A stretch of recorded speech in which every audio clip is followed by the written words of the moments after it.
Good old licensed games. Games made on series from other forms of media to cross-promote the two products. Or more often than not, mediocre cash grabs made to prey on unsuspecting parents trying to buy their child a game based on their favorite shows. Some were good, some were terrible, most were terrible. Now I fortunately, or unfortunately depending on who you ask, played a lot of licensed games as a kid. Sure, I played a lot of classics that I still love to this day, such as the N64 Zeldas, Metroid Prime, and Metal Gear Solid 3, but it would be an absolute lie, and frankly a disservice to my childhood, to pretend like my love of gaming wasn't built upon the backs of many rushed, low-budget, bug-filled, and offensively short licensed games.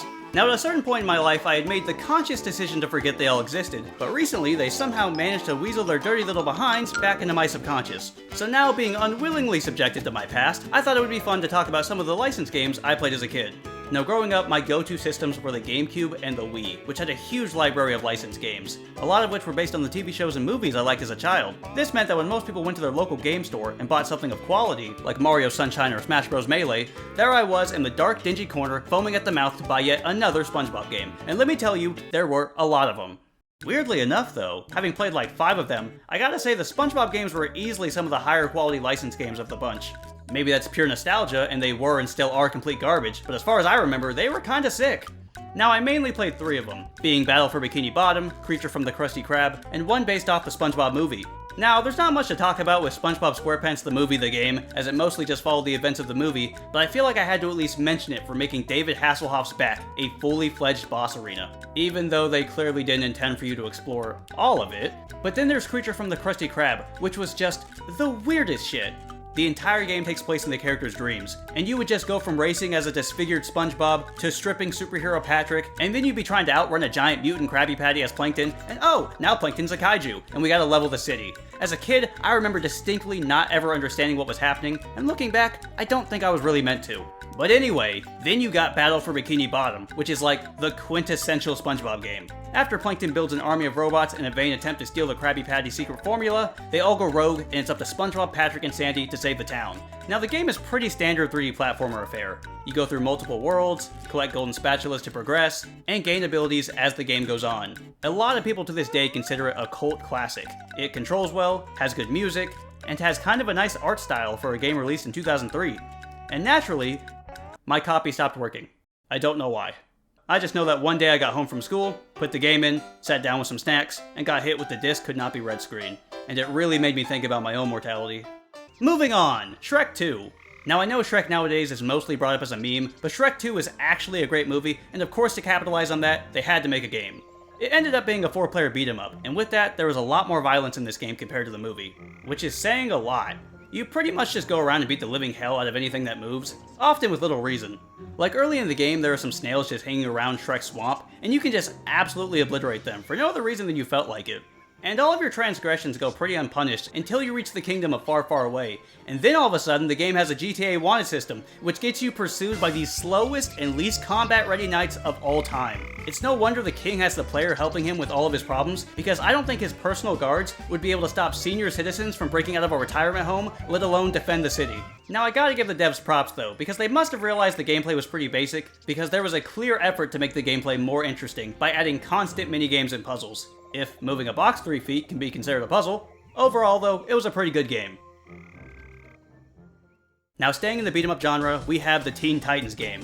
Now listen, I know the reputation of the Teen Titans has been kinda tarnished by Teen Titans Go, but believe it or not, at one point, they were kinda cool. As a kid, Teen Titans was one of my favorite shows, and so one of the first games my dad got me as a kid was this game, and me and my family played the hell out of it. While the character models can look a little rough at times, the art style and animations hold up remarkably well. You fight through a bunch of different levels featuring locales and enemies from the show, and over the course of the game, the Titans gain new abilities. Not that it really matters to me that they all get abilities, because as a kid, I spent 99% of the time playing Beast Boy, to the point that when one of my other family members wanted to play him, they were very quickly met with aggression. That said, the number one thing I remember about this game, all these years later, is that there was a versus mode, and they had 36 characters. Now to be fair, a few of those characters were reskins of other characters with a few different moves, but still, for a side mode in a licensed beat-em-up game from 2006? Damn. Next up, Fairly OddParents, Breakin' the Rules. I didn't like it. Naruto, Clash of Ninja. Now I'm just gonna be honest here, I don't really know why we had this game when I was a kid. I grew up in a Dragon Ball house, alright? I'm pretty sure my first exposure to Naruto was this game. Anyway, if you've ever seen or played any of the Naruto Storm games, this is pretty much the early version of that. It's a 3D arena fighter where each character had standard attacks, special attacks, projectiles, super, you could sidestep, combo break. Naruto had a counter where he turned into a girl, which made my 6-year-old brain question everything. The game actually had a pretty good selection of modes too, which even included a fully voiced story mode. However, my biggest gripe with this game growing up was always the small roster of characters. By default, there's only 7, and besides an alternate version of Naruto and Kakashi, the only unlockable character is Rock Lee. To some of you that might be hype. To me, not so much.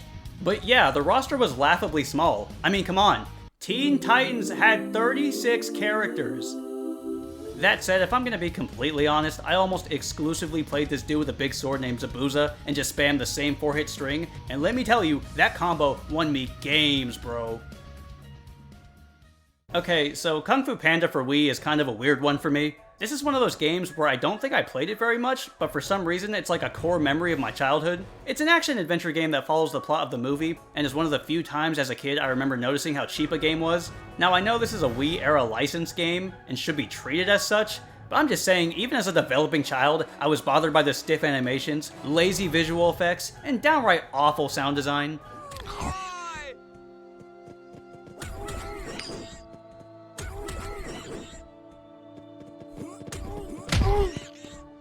The game did at least have a fully fledged multiplayer mode. Nobody wanted to play it with me, shocking I know, and I guess the developers saw this coming, because for whatever reason you can just start up any of the multiplayer modes all by yourself. Not even with computers. Literally just you. Yay, so much fun. And speaking of fun, let's talk about another game that's not. Spider-Man 3 the game sucks, and I'm not even gonna ease into it. And the worst part is, unlike Kung Fu Panda, I didn't realize how bad this game was when I was younger. Probably because I loved the movie it was based on, whereas Kung Fu Panda I only kinda liked. And I know most people don't think Spider-Man 3 is that good of a movie, but if you had asked me how I felt about it as a child, I would have made it sound like the modern day Godfather. Listen, I'm just gonna be completely transparent here. When I replayed these games to get some footage for this video, I only made it like 7 minutes before I just couldn't take it anymore, so all of this footage is literally the first few minutes of the game. I don't even know how to properly describe how unfun this game is. The combat sucks, Spider-Man's movement is stiff, and the tutorial narrator and me are not on good terms. What would Spider-Man be without his spider powers? I'll tell you, he'd be man. Is that what you came here to play? Man 3? Anyway, to help get my point across, let me just show you a clip of what happens if you fail a QuickTime event that comes up a bit later. Help! Please! Someone! I'm going to die! Now looking back at Avatar: The Last Airbender for GameCube, it was probably a really good game. The problem is it was filled with mechanics that were far above my childly understanding. The game followed the characters and plot of the show, but was essentially Diablo for babies. You go around and kill things, level up, get new skills, new gear, receive and complete quests, you know, RPG stuff. Everything I just listed went completely over my 6-year-old head. The hell is XP? Why are there a bunch of random numbers on the side of the screen? Oh cool, a new thing. Wait, why does it have more numbers? I'm pretty sure the only reason I made any progress in this game as a kid was because I played it with other people who were older and had more common sense than I did. I'm also pretty sure that at the age I played this I wasn't very good at reading, so the game being mostly text-based was probably the central issue. Confused me as a kid, but overall, probably one of the better licensed games I played. Alright, look.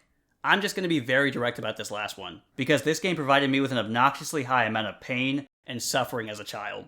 Remembering Power Rangers Dino Thunder on GameCube is the closest thing I have personally experienced to PTSD. Now, I loved Power Rangers Dino Thunder on TV. I thought it was awesome. This game was not awesome. So you play purely as the Dinosaurs, you know, the big old robots. You started out with the T-Rex, and over the course of the game, you unlocked a bunch of other ones.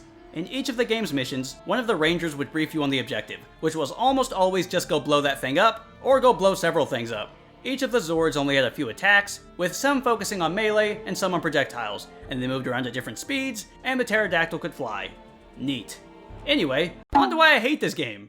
I don't know why, but this game was the most stressful shit to me as a kid. Like, the ranger at the beginning of the mission would be like, "Oh god, that machine up there is about to crush one of the Zords, you gotta do something, and you only have 2 minutes to do it, and oh by the way, there's mutant worms all over the field, don't let them kill you, good luck!" And then you'd be hauling ass through this war zone, getting blasted by aliens from every side, all while trying to find this thing you're supposed to destroy, only to realize it has way too much health, so you gotta sit there and get shot at for a solid minute, and the entire time, this overly dramatic music is blasting in the background while you're hanging on for dear life.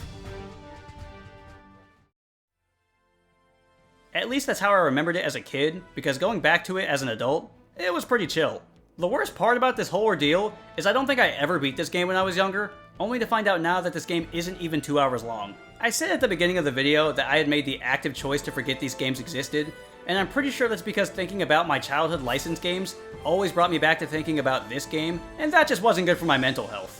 And you know what? I think that about wraps up all the games I wanted to talk about today. There were certainly a lot more licensed games in my youth, and I could talk about them as well, but if you don't mind, I have to get back to forgetting I ever played these games. With that being said, thanks for listening to me ramble about a bunch of dumb games I played when I was younger. I hope it was somewhat entertaining, and now I'm gonna go eat a whole pizza.